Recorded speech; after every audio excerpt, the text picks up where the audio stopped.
Interestingly, even those patients who present with neurologic deficits and don't have skin findings, if you sample their skin and do a biopsy of their skin, a lot of times that'll still make a diagnosis and show you these abnormal B cells.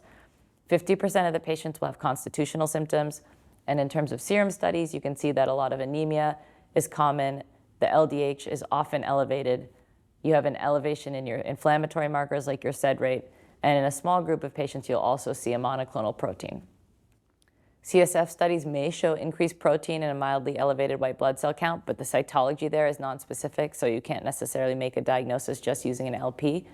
The imaging or angiography is nonspecific, and again, a biopsy is really gold standard. So we actually got a biopsy in all 3 of these patients, and in patient A, the final diagnosis was RCVS. The biopsy did not show any abnormalities. In patient B, there was scattered vascular or perivascular mononuclear infiltrates, and the final diagnosis here was CNS vasculitis. And in patient C, there were intravascular clusters of large cells with pleomorphic enlarged nuclei, and you can see the final diagnosis here was intravascular lymphoma.